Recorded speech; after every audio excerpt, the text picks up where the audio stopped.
Welcome to Notes, a podcast about music and art and the secrets of how to improve your skills. Today I'll be interviewing Paul Cheneour, who plays flute.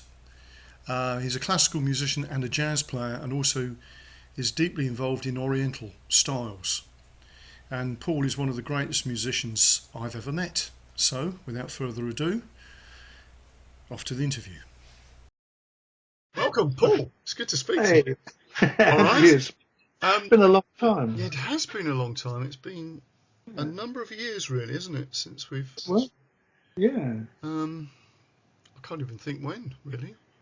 Well, when we last spoke, when we last saw you, we came bumped down into one here. another, didn't we, once in Gravesend or something ridiculous, when you were doing some sort of teaching. Yeah, we did that, and we also did a when you were doing a festival. Oh, that was in Ashford. Yes. No, that was when we first met, really. Was that when we first met? Yeah. And then we did that. We did a gig in Gravesend, didn't we? Yeah. When I was teaching up there. That's right. Yeah. With I think it was what's her name? Diane Baxter, as right. was there. And she is now Widdiscombe. She's working for the MU. Yes, that's right. Educational, yeah. That's right. Yeah. Yeah, so we go back quite a way. We do. Many moves. Oh yeah, and I did some gigs with you as well. With that, we did a lot of stuff. We did a lot of stuff in the past. Yeah. A bit of recording things. Yeah. So the purpose behind this, Paul, this conversation. Yeah. I'm putting together a series of interviews with musicians. The point is, there's a lot of, obviously, there's masses and masses of stuff out on the internet about, look, how clever I am. I can do this blah-de-blah-de thingy-bob, but of course, I wanted to sort of look at the sort of psychological and sort of, for want of a better word, approaches that musicians have that gives them the edge, gives them the puts them where they are really as players, because there's nothing really like that. And I was talking to somebody yesterday because there was a load of guitar exams, right, which I had some candidates doing, and the guy who was doing the examining is somebody that is going to come up on these podcasts at some point. We were talking about this idea of a career path, of music, and of course, like for any artist, there really isn't a career path. It's just a case of, it's more like the sort of entrepreneurial thing of spotting an advantage. But of course, it's not taught like that. It's sort of and the guitar's become just as bad as anything else now, where it's being taught as if, well, if you do this and that, then this will happen. No, and there's no guarantee.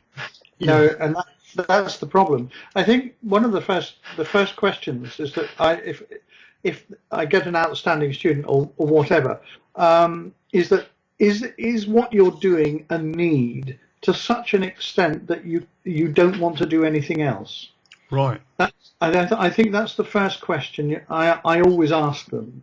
And if it isn't a need, then like sort of breathing or getting up in the morning or whatever, if it's a fundamental driving need to be able to play, then that's the path for you. If that need is a sort of, maybe, don't know really, just like doing it, well then it's not going to work for you.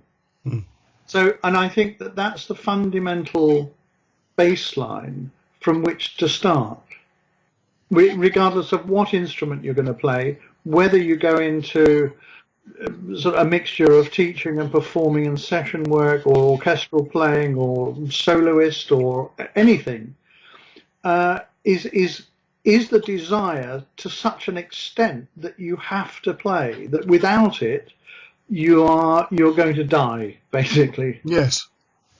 And I think that's the bottom element. which is not. It's never presented in that way No, to people. it's not. Because That's a very, very interesting point. Okay, because obviously you're a flautist, so yeah, but I would say that is exactly the same thing with regard to guitar. I mean, if you go back to from certainly an electric guitar contemporary point of view, yeah, those players had to play. There was, yeah, which is what you're saying. It was almost that was what they were. It was part of yeah, their character. yeah. And I'm just wondering now how far the guitar has become removed from that, where it is not really part of them. Mm. Well, I'm not saying that's not true for a lot of players, because I'm sure it is still true. But to go through the problems that somebody like a Keith Richards or an Eric Clapton would have gone through in those days, Yeah. To have carried on and really, made their life revolve around music. Yeah. Well, it's sorry, go on. Yeah, I know. I'm just saying that's one of those things. I think nowadays it's almost accepted that it's a good idea because you could go and study it, type of thing. Whereas, of course, it was never looked upon as a good idea. Yeah, now, how does that sort of feature with the flute? I mean, when you take it back to the sort of your early days of playing, when was it that you realised? When did you start? Anyway, that's a good. When I was 19, I started. Right, so you were a late starter then. Really late starter, and I mean, I played guitar and piano, and I taught myself from a sort of about 10 or 11 years old, but never had any formal lessons. Right. So I tinkered all on my own. Never had any school music, which was great. So that I didn't have any sort of rules that I knew that I had to break. I was just interested in it. And that was the whole point. And then somebody gave me a flute. And when I picked it up, it was like, I played this before. Yeah. I've done it before. Yes. And as soon as I picked it up, literally, I knew that that's what I was going to do for the rest of my life. Oh, that's interesting. And it was a very, looking back on it now, I mean, incredibly naive to think that at 19 there was, I'm going to be competing with people who started when they were 5 or 6, and they were, miles and miles ahead in terms of technical stuff, but not necessarily musical. No. And that's the difference. So you're sort of looking at technical proficiency against musicality and also art and creativity as opposed to regurgitation. And that's the other thing. And I always, because I approach everything from an exploratory point of view. Like, how do I experience it? Even now, I'm sort of looking at different ways of playing and different textures of playing the flute, and then from a creative point of view, then finding out a technique in order to be able to express it that I can then make conscious, and then I can actually tell somebody how I'm doing it, if you like. Like the whole circular breathing thing, and all the various bizarre tonguings that I do, and the slight tabla. Playing flute and tabla at the same time. Yes, yeah. I mean, that was my first experience when you came and did some stuff, and I could hear this tabla being played with and a flute at the same time. And there was only one person in the room, and it was you. So that was a very bizarre experience. Yeah, and now you see. I mean, all the people sort of do beatboxing. Yeah. But I do tabla. Yes, I know. And you were also doing that stuff before anybody was doing that. Exactly. That's the first time I ever experienced anything like that. Yeah. So I find that interesting because I had an experience similar to what you had with regard to the flute. I mean, as a kid, I had a little plastic guitar. I was like 3, and I was obsessed with this thing, and I thought I was Elvis, and you think, well, often when little kids do things that age, there is something else going on inside their sort of consciousness somehow. Yeah. And what happened to me, it wasn't so, I just, because obviously the guitar was a quite hip thing to do. Yeah. I didn't, I just got involved in it really sort of quite late, not as late as you though, but I was about 14, 13, 14. But again, a lot of people would have started much earlier. Oh yeah. But my experience was that I had a friend who ran a shop in London. It wasn't Gig Sounds in Streatham, but there was another Gig Sounds in Catford. Right. And he rang me up one day and he said, "Look, Vic, I've got the Roland guitar synth in," and I think it was called the GR 700 or something like that, or 707. But it was the first guitar synth that actually sort of worked properly. Mm-hmm. And he said, "Well, why don't you come up?" And he knew I couldn't afford one because they were too expensive, But he said, "Come up and I'll put the kettle on and you could just sit and play with it." So I did that and travelled up and sort of sat in there and tootled around with this thing, and it was like, oh, okay, there's a telephone and there's a Martian's voice type of thing. Did you get? Yeah, no, I'll ignore it. Don't worry. Okay. And anyway, what happened was that I got a sound up that was sort of like a muted trumpet, and then I started playing all this sort of Miles Davis stuff, which I didn't realise I'd actually. Well, I obviously knew it because it was sort of I'd heard it, but I didn't realise I knew it that well. Because I had the sound, it sort of came out, and it was like, this is totally bizarre. And then I found a sort of saxophone sound that made me play a bit like Coltrane, and I was going, this is like totally unusual, because it was like something was happening to me that I had no control over. Yeah. And so there's an inner sound, something that you've absorbed. I did exactly the same on the piano. Yeah. And I've been listening to things like Pinetop Smith, Blind and Jefferson, and that's how I played piano. I mean, it was all boogie woogie, and it was 12 bar and what have you. But it was the right sound. Yeah. And again on and the guitar, I tuned the guitar like an oud. Oh, right. And tuned it down to a bottom A. Right. And tuned it like an oud. It just automatically. Right. Or a sitar. Yeah. And played it as a sort of an Indian. Yeah. Thing, because I'd listened to Ravi Shankar. Yeah.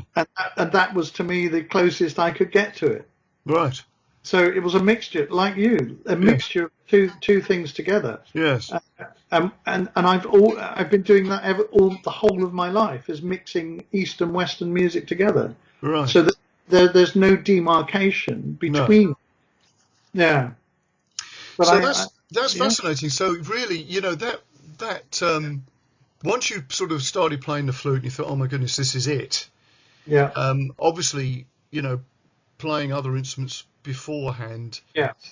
It gives you a real sort of heads up on any other instrument you pick up later, because a lot of that early stuff is dealt with already, and you don't have to go through all that again. If you see what I mean. But again, I was doing it all on my own, so I didn't have any real theory. Oh, right. So it wasn't as though somebody was teaching me stuff. No. And so what was the next decision then? For when you decided this is it? It's the flute. What did you do next? Just practice practice my arse off. And we just played all day and every day. Right. And listened to loads of, the jazz stuff that I was listening to. It was a mixture of things like Davy Graham, Folk Blues Beyond, Miles, Charlie Parker, Ravi Shankar, Indo Jazz Fusion, that whole thing. Yeah. and just loads and loads of music, and that's what I was playing. And after about 3 months, I was in a band, and then 6 months later, I was on tour. That's incredible. I mean, but I was playing 8 hours a day. Yes. You Yeah. know, Yeah. and I was learning scales, or learning tunes. I did everything by ear Yes. at that time. I didn't read at all. No. And then then after the band folded, I was invited to a studio to do a session, and they put this fly sheet in front of me, and I went, I don't really do that. So anyway, I did the session. They were very happy, and I was determined not to be put in that position again. So I taught myself to read. And then I got a teacher and so on. And then about 18 months later, I applied to the Guildhall. Right. And they let me in. That's astonishing. It really is amazing, isn't it? But again, you see, this is one of the things, and I know that you can appreciate this way of thinking because I know how you are. Yeah. There is a problem with standard sort of logical thinking that limits. I mean, it's not called rational for no reason, because it certainly rations the ability of the mind to be open to things. Yeah. Yeah. And I've seen this in a number of other things where, maybe people who are more sort of entrepreneurial, who seem to manage to achieve things that they technically should have qualifications in order to do, if you sort of mean. Yeah. And people that go far in the banking industry, they've got no banking exams and all this sort of thing, because they just happen to get into a part of the system that hasn't got the sort of treadmill bit attached to it, And I think this is the thing that I see with regard to music education, that it's almost like we're breaking this sort of flow of the inspired players. Yeah. Because we're just now, because this has always been a problem when it's come to classical instruments, because it's so established. But with contemporary instruments like the guitar, it's always been full of people who can't read. And often the people who are good readers, a very similar situation to you, they think, if I do that, I can get some paid work doing that, so they'll just go and learn it. It's just instead of learning it, early on, because I think one of the problems with that is that good music readers don't tend to have good ears unless they had a good ear before they became good music readers. Exactly so. Yeah. I was also going to backtrack slightly to say that I did a pre-dip art thing at Somerset College, Somerset Art School down in Taunton, and Yeovil in Taunton, and Somerset College of Art. And I was really, I'm an artist that can't paint. Yes, I know exactly what you mean, because I always thought that I came to music via art. Strangely enough. Exactly, but what I do is paint with sound. Yeah. And I can describe and create visual elements with sound. Yeah. And that's how I see myself.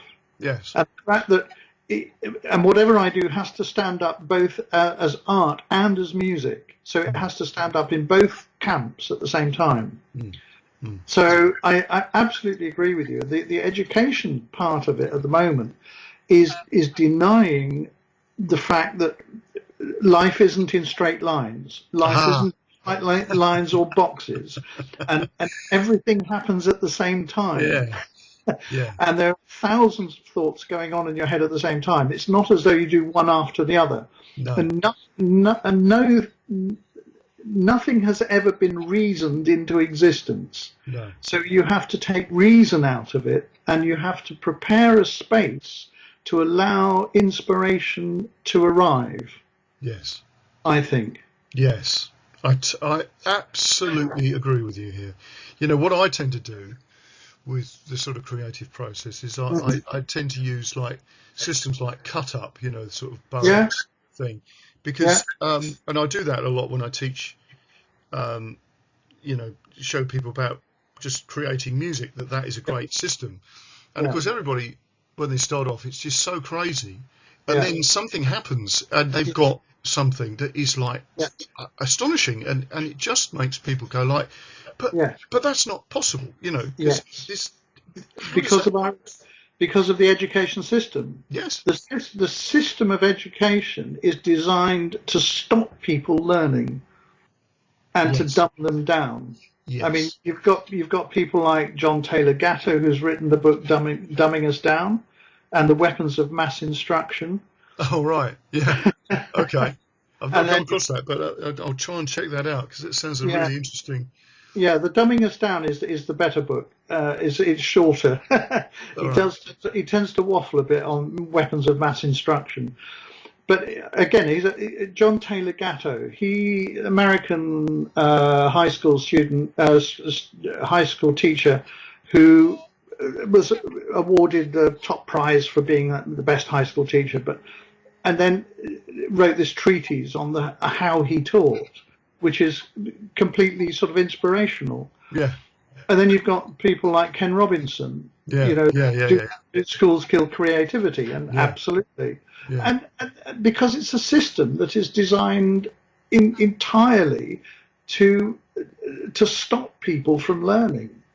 Well, you always said something really interesting to me years ago, which is like, you know, when the Chinese ever had a problem with the politics, they always used to sort of sling the poets in jail first. Yeah, exactly. And you think, well, yeah, because at first you think, well, that's a dumb thing to do.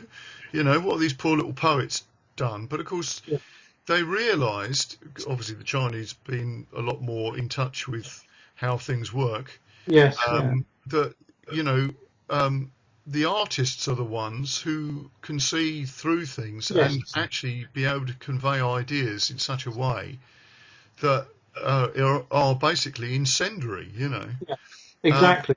Because again, this sort of false idea that we have that we can be logical and have reasoned debate and make changes has been proven to be incorrect. You know, because the Americans have ended up with Trump and we've ended up with Brexit. Because, you know, you can't have reasoned debate. The people who win those actually come from a more of an emotive point of view. Exactly. Yeah. And what they're doing is persuading from an emotional point of view. Absolutely. Totally. There's no connection about the intention for the benefit of people.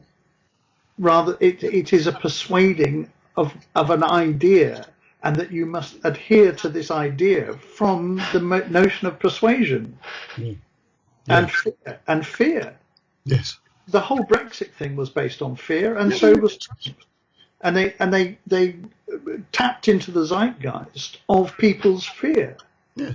That's what I mean. Trump has got a sort of a mesmeric ability to tap into that zeitgeist of the American fear, which is destroying the sort of the middle class. So you get a huge underclass and an elite which have got all the power and the money, and they're trying to sort of keep it all to themselves. And the other big mistake that people made with Trump is the fact that they thought he's a moron. He obviously isn't a moron because, you know, he's very clever at what he does. Yeah. You know, and I think that's one of the things that, you know, the liberal thinkers, you know, because they are, you know, they pride themselves with their sort of education, that they sort of think that other people are stupid if they don't agree with them. Yeah. And then that is a really difficult point. And again, you know, there is a similarity there within the world of music because, you know, I still get this now where, you know, I'm working with sort of classical musicians who sort of think, well, he's the guitar player. Yeah. You know. Yeah. You know, he won't know anything type of thing. Yeah. And, you know, there's a couple of incidents recently where, you know, I run a little prep school rock band. Yeah. And they're very good, you know, and a couple of them just happen to be sort of choristers and all the rest of it, and the person who teaches them singing is absolutely petrified that they're going to damage their voice. And you think, well, what do you think they do? What do they do with the rest of their time? Are they going around the house singing choral works and stuff? It's absurd. Yeah, yeah. You know, but it's just because they think that they're so highly trained and highly expert at stuff that they've got the the sort of higher ground. You know, that's right. I know, and it's the same in academic institutions. I mean, all academic institutions are good at doing is creating more academics. absolutely. Well, this goes back to this conversation I had yesterday about the fact that things like the guitar exams, which is obviously fairly, the sort of contemporary guitar exams, things like that become self-perpetuating. You know, academia makes money for itself by creating even more exams that you have to do in order to have got the thing that you could have got with an earlier exam. You know what I mean? A few years ago. And that's not just to do with music; that's to do with everything. It is. I mean, what is it? Academic inflation. Yes, that's right. So, people who got jobs that only needed A levels now need a degree, and people who got a job with a degree now need a PhD, etc., etc. So it's just academic inflation, which keeps the system. It perpetuates the system and loads them with debt. Yes, exactly.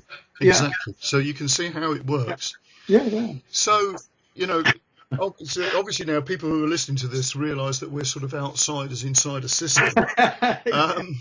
So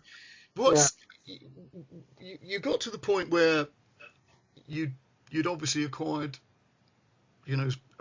skills that people would have looked at and went, oh my goodness gracious me, this guy's a great player, and then you sort of went back and filled in a few gaps along the way. Yeah. Well, I went to the Guildhall to take from it what I needed. Basically, I knew exactly what I wanted to do when I went to the Guildhall, and a lot of theory, a lot of technical expertise from Rainer, who's sadly no longer with us. It was fabulous because the way he taught me was. I'd run in and play some piece or whatever or study, and he'd just sit there and go, "Have you thought about doing it this way?" And I'd go, "No!" Run away and go and practice again for 8 hours and then a day, and then run back in again. And he'd go, "Have you thought about doing it this way?" And what he did was he presented me with my own way of thinking. Yes. And encouraged me to think the way that I think. Yes. And he was the first teacher ever to do that. Yes. And that's what I do with every student I have. Yes. And they're all different. Yes. So what works for one student doesn't work for another one. No. So that whatever is in front of me or whoever is in front of me, I start from that point. Yeah. And then and I point them in the direction of themselves. Yeah, that's right. And of course, the outcome of that is that you end up with, a multitude of different players. Yeah. And some people doing things that you would never even have envisaged. Absolutely. Yeah. And as a result of that, they go away and they find it themselves. Yeah. And then I stand there and go, have you thought about doing it this way? So. Yeah. And they then sufficiently inspired enough to actually go and do it for themselves, rather than all my kids practice and all that sort of stuff. So they're not sitting there going, oh, I don't want to play. And if that was the case, then don't come to me. You're wasting both our times. So I mean I treat them the same way that I was treated. If you see what I mean. Yeah, it's really cool. Yeah. The end of the story for the Guildhall is for me it was one of the most unmusical places I've ever been to, because kids could. There was great players there, technically absolutely fabulous, but you took the music away from them, and they couldn't play, or it was so regimented and so trained that it had no sense, it had no feel, it had no emotional impact, had no intention underneath it. As in most orchestral players, they have to play to fit together within an orchestra. What you don't want is a soloist in an orchestra. because they stick out. So that homogeneity that is required for an orchestral player is not what is required for a soloist. No. And that's where the fundamental difference is. And everybody is being trained to be an orchestral player. Which actually sounds like the education system anyway, doesn't it? Yeah, Everybody's just a cog in a big, exactly, in a big machine. Yeah, and it's used as that. To say that everybody, imagine you're in an orchestra and so on, then you're filling a function within that. And it doesn't allow for your individuality to be encouraged or exposed or enhanced or whatever. And it is at the discretion of the conductor. That's really interesting, because you see, the idea of this thing is to obviously prepare, give people the ideas that they could pursue in a way of developing their their musical life. And it's not prescriptive in that you do this and this will happen. The idea is that by looking at people who've made a lifetime of music, they can look at it and go, oh, okay, that sounds like a really cool thing. I hadn't thought of it this way. And again, I would have said, if we were having this conversation 10 years ago, that certainly wouldn't have been the experience of guitar players to be in that place. But I think it is now.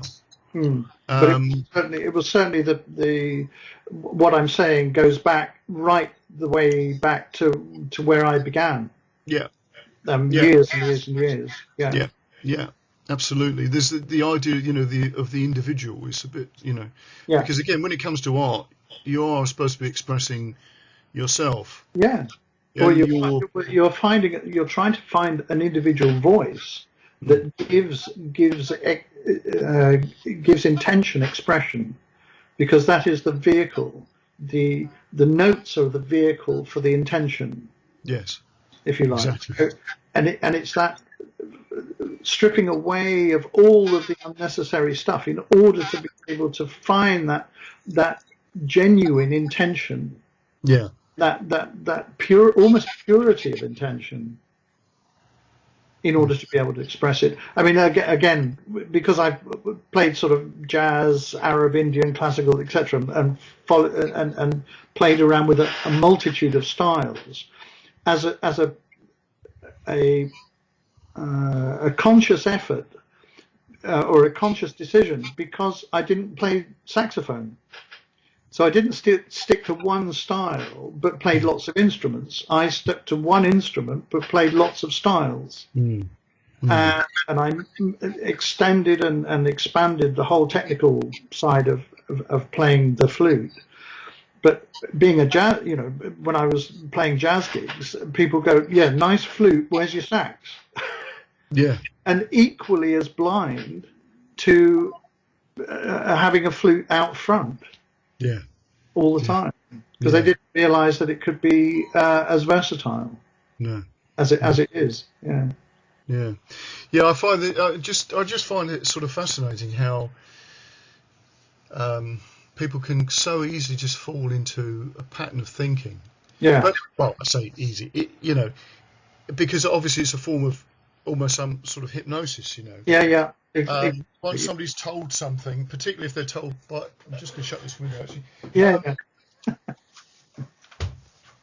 It's just there's a lot of traffic moving outside, which is unusual because we haven't got a busy road out there. But as soon as something is said by somebody in authority, everybody just holds that to be true. And again, this goes with the territory of being an artist, that you never really want to sort of consider that authority is something that you need to question. Exactly. Yeah. I mean, that because our education system is such now that you listen to it. Well, authority thinks it has authority, and the fact that we are giving away our authority, our individual authority, to those people who assume that they have it. because they have bits of paper and whatever, and they've gone through the hoops of what academic rigors they needed to do. But again, I find that almost, I mean, 'cause I deal with a lot of PhDs and doctors and of music and all this lot. Do you know Sam Bailey from the Free Range lot at Christchurch, Canterbury? Um, There's a group of people called Free Range. no, I don't know. Yeah. And it's sort of contemporary classical jazzy sort of stuff. It's good, but there's so many doctors in there, PhDs who are trying to find their freedom. Yes. And it's all very sort of nice. Yes. And they haven't discovered that they have to wear Wellingtons. Yeah. and actually get into the mud of their soul. You know? Yes, I know. Well, what I've often found with people that are highly educated people is that they've lost the capacity to just do something without asking a question. So, the normal thing is you say to somebody talking about improvisation, and you say, well, just, here's a scale. Just use the notes of the scale as if you're speaking. They go, and how do I do that? Or is this, and you go, well, no, you don't need to ask me a question now. Just do it. Think of something. What did you have for breakfast? Type of thing. And it's like, well, would it be better if I said I had coffee than I said, you know what I mean? It's just, it's sort of bizarre. They've lost the capacity to play. Well, this is, and I mean that in the sort of the childlike sort of thing, just to experiment.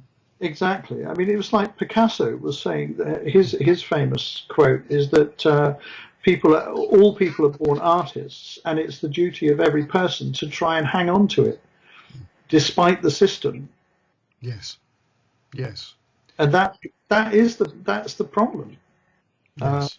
Is public education. Yes, it is. Absolutely. Well, he also said, didn't he, after he went to see the cave paintings, that he came out of the cave and he said, we have learnt nothing. Yeah, exactly. Which is about sums it up with music as well, because again, I'm as you are, but I'm interested in sort of different world type, sort of tracing the roots back of music.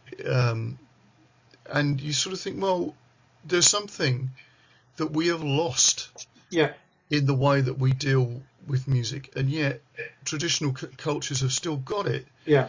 And, whether it's some sort of Mongolian herdsman or, doing some sort of overtone singing or something, or some shaman in the, Amazon, they've got it. They're doing something that's, you can just sort of almost smell it. That there's something in there.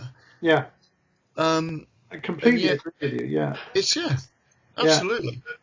And it's like how can I put this? The music is in more I'm going to say rural elements of sort of Africa or tribal areas. Music as a means of being able to sing to each other, to be able to express the cohesion of a society together. And it's the glue that holds the society together. Is like Irish music, Tuvan throat singing,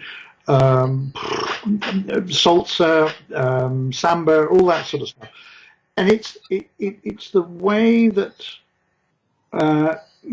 as music is inclusive, people participate in creating it together. As opposed to in the West, or especially in the West, is that we do music to each other. We do music at each other. And you're the way that you contribute to it is is criticizing rather than actually participating. Exactly. Yeah. And it's like I did a gig. I think I told you the story a long time ago. We did a jazz gig. I think there was a Gun Tavern in Croydon, And the guy came up to me halfway through and said, "I hate you guys." And we were thinking it was actually going quite well. And I said, well, why do you hate it? And he said, "I can't criticize it." Right. And it suddenly occurred to me that his contribution, or people's contribution to an event where they are being played to or played at, is their ability to be able to criticize it. Yeah. And when you think, you turn all this upside down, and that's how people are educated, is to criticize, not to create. That's right. That's very well put, actually. Mm. It's very well put. How do you feel? Well, first of all, what are you currently working on? Well, I'm currently working on flutes and electronics. Right. It's wrapping the flute up with a lot of electronics. There's one system is where I'm creating the sound, and the electronic is therefore, and the signal is then going through a load of electronics that's being manipulated by somebody else, and then I'm playing with that. Right. So it's a bit like putting the flute in front of an electronic orchestra. Yes. But I'm creating the whole thing right from the start, but with somebody else playing doing the electronic bits. There's another one that I'm doing where he's created lots of pads, and it's 4 15-minute sections.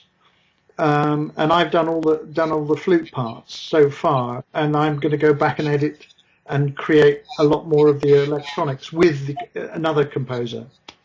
And I'm going to do a third one in January, February with Dominic Shearer. And he's just going to lay down loads of stuff, and then we'll, again, very similar. Right. The next project after that is chamber music, but nothing written. Okay. So with a flute, violin, viola, and cello, maybe double bass as well, but creating classical chamber music, but with nothing written at all. Right. And that's the next project after that.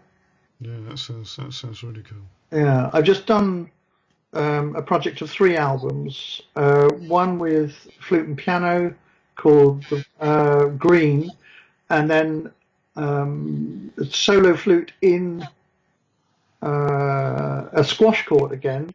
Oh, right. Which was, like I did the first one. Yeah, that's great album. Yeah. I've done it literally 20 years to the month. Yeah. Right. In the same situation. Different squash court, but the same situation, called The Way of Waiting and The Way of Being, because there was enough to make 2 rather than 1, and that's what's out now, and it's been going quite well. Great. Yeah. So where are you sort of selling your music? Everywhere. Just wherever you are. Wherever, yeah. I mean, people get hold of me on the internet through the website. There's a new website, that Cheneour.com. Right. One which is up and running.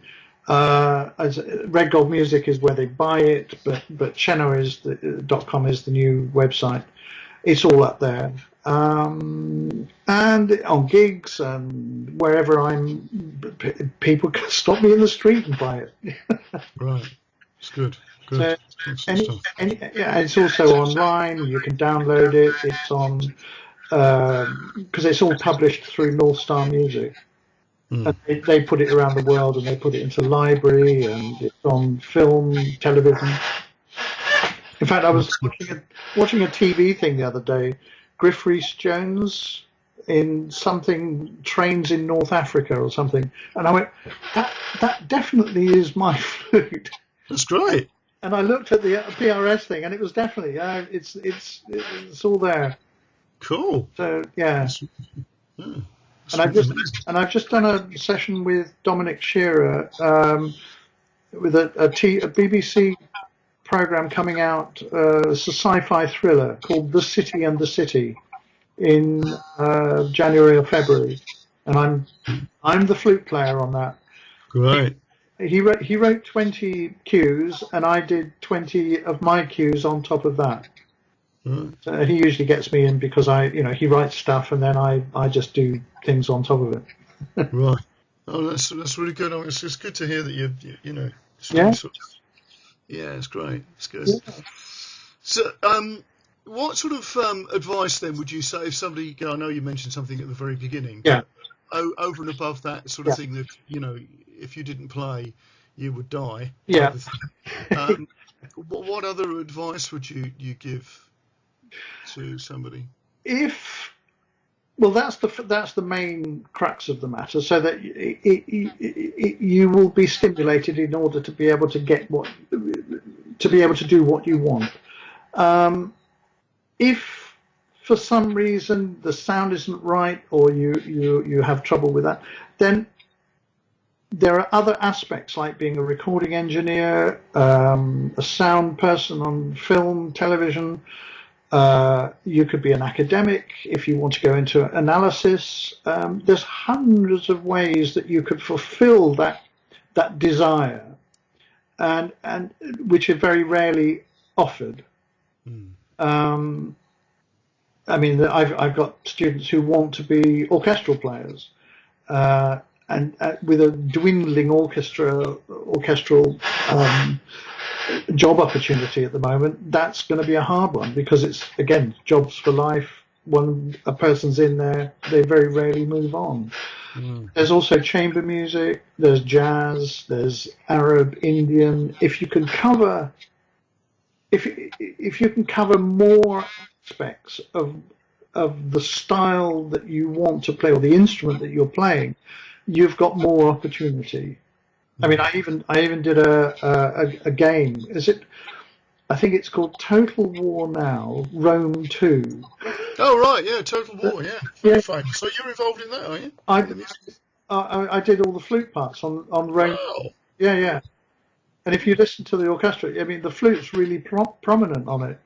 Yeah, Yeah. yeah, it's So amazing. So, so I did so all when, that. yeah, right, because I've got that somewhere. Ah, As a game, yeah, I'll have to dig that out. I hardly play, so it's I'm not I'm not a gamer really, but no, me neither. I had no idea. And apparently, because it's a big source of all sorts of yeah, yeah, things now, really. Writing storylines and all sorts of exactly. things. It was. I can't remember the name of the guy that I got involved with, but it's Sega. Yeah, Yeah, it's Sega games. Yeah, and they recorded all my parts separately, but then they all the orchestral part is done in Prague with the right, Prague Orchestra or something. right. Yeah, so That's incredible. It's really some of good. the kids go, "Oh, you're big in games then." Yeah, Yeah, well, I have no idea. yeah, that's a real kudos one. That is, I tell Yeah, you, that's really cool. That's and I did. very cool. You know the TV program called Primeval. Yeah, Yeah, there was I've heard of they would go through the same scenario every week, it. Yeah, yeah. going through some sort of time thing, and I did 6 episodes of that in 2 hours. Right. And again, it was all sort of funny flute, so yeah, bizarre stuff. Yeah, Yeah. Oh, that's great. yeah, Yeah, it's really good. It's really interesting, and it's certainly given a different perspective on because I've interviewed, um, a drummer and a yeah, couple of bass players and guitarists and everything. So it's all come out from that perspective, and obviously I'm looking yeah, at broadening it out. I've got a sound engineer that I'm yeah. going to be speaking to, who's also a drummer. Oh, And then is that Marcus? no, this guy no, it's somebody else. Right, okay. But no, the idea really is just to broaden these things out, and when you get out of obviously like the cul-de-sac of guitar, Yeah, because it can be a little bit like that. You get some other interesting aspects that people, if you're playing one sort of instrument, yeah, imagine if you were say just an orchestral player, violinist or something, listening to what a guitarist comes up with, or what you're sort of saying, is a completely this is like another world, totally. Yeah. So those experiences are really, really good. I mean, you could use the guitar as like a MIDI controller as well. I mean, the guitar really can compete with anything, really, because it's a great mimic. Yeah. Like you were saying about, you got your flute to do, what you were listening to, Miles or whatever, and the flute was just operating in all these different. Yeah, but the thing is, I get that I have a technique in order to be able to do that, because it's coming. But I'm not relying on any electronic help. No. So I create all this. I extend what the flute can do. Yes. Well, you can do that with the guitar. You see, this is the thing, because as soon as you start to look at music as a soundscape, like you were saying about being an artist, being a painter who doesn't paint. Yeah. As soon as you look at it as a soundscape, then you could listen to a piece of music and think, my brain is telling me I can hear a horn section here, but I haven't got one. Yeah. So let the guitar mimic what the horns would do, and of course that's what Hendrix was doing, because if you listen to Hendrix's guitar playing, it's not like what went before. The guitar is doing the horn line. It's doing what the horn section would have done. And so on. And the guitar is great for doing that. And that way, it doesn't necessarily sound like the horn section. It's just doing what the brain is going. I can accept that. Exactly. No, I absolutely agree. I mean, and that's why we get on well, because we're thinking about it in a very similar way, that it isn't prescriptive. So we have the whole canvas available to us. Exactly. Yeah. Exactly. Yeah. Well, that's brilliant. It's great to talk to you again, Paul. And when this goes out, I'll put some sort of notes to go with it, so that people can sort of track it down. Yeah, sure, absolutely. As I say, with this, I've been toying around with this idea for quite some time, and never really quite got underway with it, because a lot of it was trying to work out what I was going to do. But I just generally at the moment, it's just easier just to do things and put them out there and see where it goes. Yeah. We've always, I mean, this is it. There is no formula. There is no formula. Absolutely no, there isn't. And of course, when you're looking at things, it's just like we're just best just to do it. Yeah. And that's the whole point. Is that if there was a formula, then it would have been cracked. And what's the point in then doing it? Exactly. Whereas because there is no formula to success. You just have the ability to fail twice as much as everybody else. And then you get to the point where you realise that both failure and success are just a complete nonsense anyway. Yes, and of course, obviously, some of your big breaks come from the fact that you did something wrong. Yeah, exactly. Which is another one of those bizarre nature of things type of stuff, isn't it? Just as a last thing, I remember when I was younger, I went to a seminar that Barney Kessel, the jazz guitar player, did. And I mean, Kessel was obviously one of the great guitarists. And he always said this thing: never take don't go on what you think. He said, because I've had lots of instances where I've been playing and thinking, I'm absolutely playing out of my skin here, and somebody will come up to you afterwards and say something which means that you didn't actually play as well as you thought you did, type of thing. Like they'll say, "Oh, you didn't play so-and-so tonight," type of thing. And then there'll be other nights when it just seemed not to be going very well, and somebody who'd seen you umpteen times would come up and say, "That is the best I've ever heard you." Yeah. So, we got a really good comment from one of the Zen Bicycle gigs. Because again, that band we don't even tell each other what key we're going to play in. No. So, and somebody came up. We did a gig. I think it was the local town hall, and he literally ran up to us and went, "I've been waiting for this music my whole life." And I just thought, wow, that is quite something. Yeah, there's lots of other good comments, but that one just really stood out. Yeah, Yeah, that is. Yeah, it's amazing that people can actually formulate what it is that they're feeling. yeah, yeah. Sometimes they can't, Well, can exactly. they? Yeah, You know, when something comes out of the frame, yeah, yeah. it's just like sometimes people are just totally bewildered by Yeah. the whole thing. You Yeah. know. Yeah, amazing. Or Well, somebody said to me it's a black art. well, it is, but isn't music black art anyway? Really, because Exactly. nobody really knows what the heck's going on, Yeah. and then things happen. So, isn't it? Exactly. Is that not the way? Yeah, yeah. Right. Well, that's great, Paul. Well, Fabulous. wish you all the best And for everything you're doing, yeah, and you too. and hopefully, might be a sort of catch up with you sometime. You're Good you're to still in Kent, are you? It would be good to do some stuff. It would be good. Yeah, yeah. It would be, and I'll when I've got this, because I'm in the middle of a project at the moment, which is 2 years so far, but it is actually nearing completion. I'm actually doing a single for it first, just to get just to be able to go out and Yeah. sort of do some radio interviews and stuff Mm. like that. But again, that's been as I say, I've been using a lot of techniques like cut up and Yeah, yeah. and taking that idea further and further by bringing kids into a studio and getting them to play something, Yeah. and then Mm. looking at it and thinking, right, what do I do with that? Yeah. And then having to create a piece of music off the back end of that, and that's been Yeah. really, really interesting. Yeah. Yeah. And we've come out with some honestly amazing stuff. Yeah. Having kids playing and then listening to stuff and going like, now what do you do with that? Yeah. What do we do? Because it might not be in tune. What do you do? And Yeah. and coming up with creative ways of dealing with it, and ending up with things that are stunning. Yeah. Really, I mean, it's one of the best things I've done. Yeah. Yeah. Yeah. And I think a lot of it is because you're not in control of the outcome. That's the whole point. And you only consider it after it's been done.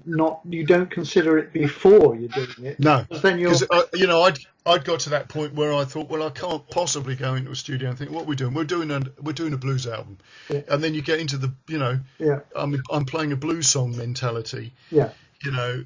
Because you're not coming out with anything new at this point. Yeah. Exactly. Exactly. And, the blues players didn't have that attitude, because they were playing pieces of music that never fitted into a 12-bar format. I mean, look at John Lee Hooker and people like that. It was just a case, well, I think we're going to change now. Yeah, yeah, exactly. It's the 4 chord, Yeah, yeah. What now? Yeah, now. Type of thing.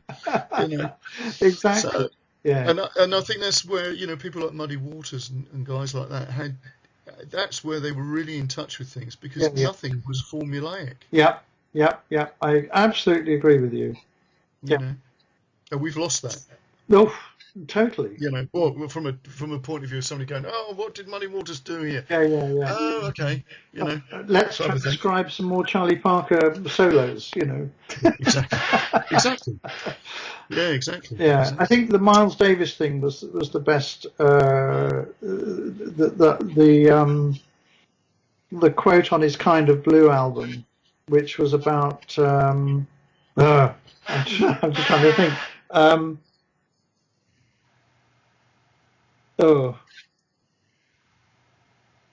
going to leave it. I've got it in my head, but I can't speak it. No. Oh well, the Miles story that I thought, apart from the fact that he got the track "So What" from somebody went up to him and said, "Oh, Miles, you're so great," and he went, So what? Yeah, yeah.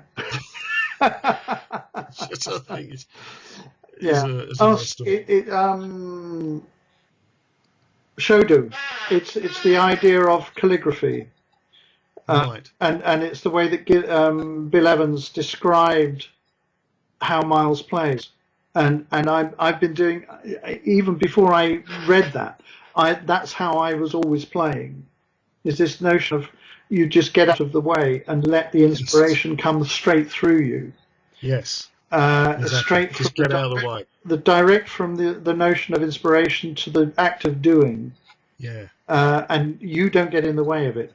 What's interesting recently that I've used, that's how I've always done it. But recently, the sound is coming out of me rather than through me.